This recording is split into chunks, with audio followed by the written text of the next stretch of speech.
फरमाया अपना और अल्लाह के दरमियान ताल्लुक़ सही कर, खुदा लोगों के दरमियान ताल्लुक़ सही कर। दूसरी चीज़ नहजुल बलागा, मौला फरमाते हैं जिसने अपनी आखिरत को सही किया खुदा उसकी दुनिया को सही कर देगा। हर काम करने से पहले यह सोचो कि मेरी आखिरत तो कहीं खराब नहीं हो रही, और अगर तुमने ये फिक्र रखी तो खुदा तुम्हारी दुनिया को सही कर देगा। बहुत बड़े आलिम दीन आयतुल्लाह अबुल हसन इस्फहानी 8 साल की उम्र से शौक दीन, इस्फहान के रहने वाले, छोटा सा गांव, कहते हैं 8 साल की उम्र से मकतब में जाता था, दीनी तालीमात पढ़ता था। जब मैं 11 साल का हुआ तो वो तालीम वहीं तक थी और आला तालीम हासिल करने के लिए मुझे इस्फहान जाना पड़ता। तो अपने वालिद को कहा कि बाबा मैं इस्फहान चला जाऊं।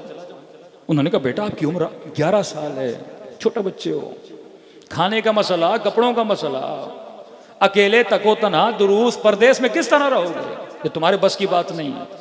लेकिन शौक दीन, नूर दीन, हिदायत का इतना शौक कि बाबा मैंने जाना है, मेरा दिल यहाँ नहीं लग रहा। बाप न माना। रात को वालिद सो जाते थे, फिर आके वालिद के पाँव बैठ जाते थे, अपने हाथ से पाँव दबाते थे ताकि बाबा राजी हो जाएं। कि मैंने इतना रोया, मैं इतना रोया कि बिल आखिर मेरा बाप राजी हो गया। कि मुझे छोड़ के आए इस्फहान का मदरसे सदर गालिबन, उसके अंदर दाखिला करवाया, वापस आ गए। 4 महीने कहते हैं बड़े शौक के साथ, बड़े ज़ौक़ के साथ मैंने पढ़ाई की।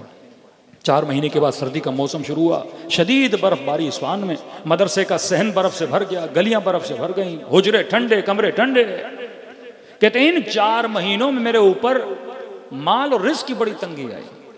यहां तक कि कमरे में रोशनी जलाने के लिए शमा चाहिए होती थी, मोमबत्ती, गर्म कमरा करने के लिए कोयले लेने पड़ते थे। खाना मेरा खत्म हो चुका, जो बची हुई सूखी रोटी थी उस रोटी से मैं अपना गुजारा करता था। कि इसी आलम में कमरे में कांप रहा था। और इन्हीं अयाम और दिनों के दरमियान मेरे वालिद गांव से उठ के इस्फहान आ गए ताकि बेटे से जाके मिलूं।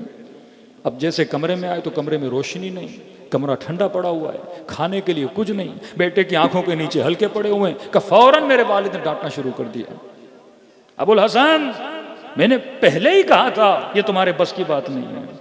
जिद लगा दी कि मैंने मदरसे जाना है, मदरसे जाना है, मदरसे जाना है। देखो क्या हालत बनाई है, खाने के लिए कुछ नहीं, सर्दी का मसला है, बीमार पड़ जाओगे, अगर कुएं हो जाता तो हम क्या करते माँ बाप। 11 साल का बच्चा, कहते मैं हुजरे से बाहर निकला, सहन के बीच में खड़ा हो गया, आसमान की तरफ देखा, कहा ना तू अपनी आखिरत बना, खुदा तुम्हारी दुनिया बनाएगा। तो अपना मामला रब के साथ सही कर, खुदा बंदों के साथ तेरे मामलात को सही करेगा।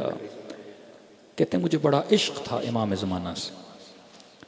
मैंने कहा मौला यहाँ आया हूँ आपके मकतब का इल्म पढ़ने के लिए, और आप लोगों ने कहा जो हमारे राह पे चलेगा उसकी मुश्किलात को हल करने का बंदोबस्त भी कौन करेंगे, हम करेंगे।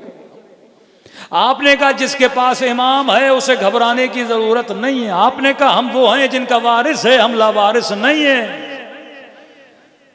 मौला अब ये मेरे वालिद मुझे ले जाएंगे, लेकिन मुझे यहाँ रहना है, इल्म दीन हासिल करना है। कहते आंखों से आंसू बारिश की तरह दे रहे थे इमाम ज़माना के साथ इस्तग़ासा इस्तग़ासा। अचानक मदरसे का दरवाज़ा खटका, खादिम मदरसा दौड़ा दौड़ा गया, दरवाज़ा खोला, कहा अबुल हसन को बुलाओ। खादिम ने कहा बच्चे कोई किसी को काम है तुम्हारे साथ। अब मुझे कोई इस्फहान में जानता नहीं, दौड़ा दौड़ा दरवाजे पे गया, एक नूरानी वजूद खड़ा था। उसने कहा अबुल हसन तुम्हारे कमरे में मोमबत्तियाँ पड़ी हैं, जरा उसको गौर से देखो, पीछे बहुत मोमबत्तियां पड़ी हैं।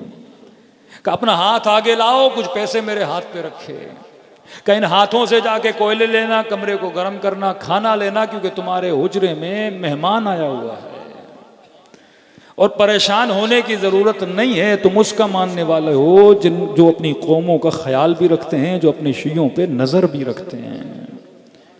कहते अभी समझ नहीं आ रहा था कि ये कौन है। मैंने लिया, कमरे के अंदर गया, वालिद ने पूछा बेटा कौन था। मैंने कहा बाबा कहा मोमबत्तियाँ पड़ी हैं, कमरे में रोशनी नहीं थी, ढूंढा मोमबत्तियाँ मिल गई।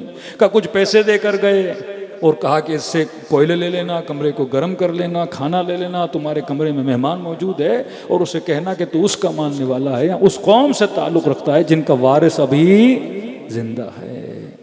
कहते मेरे वालिद खड़े थे, ये सुन के घुटनों के बल बैठे और ज़ारो कतार रोने लगे।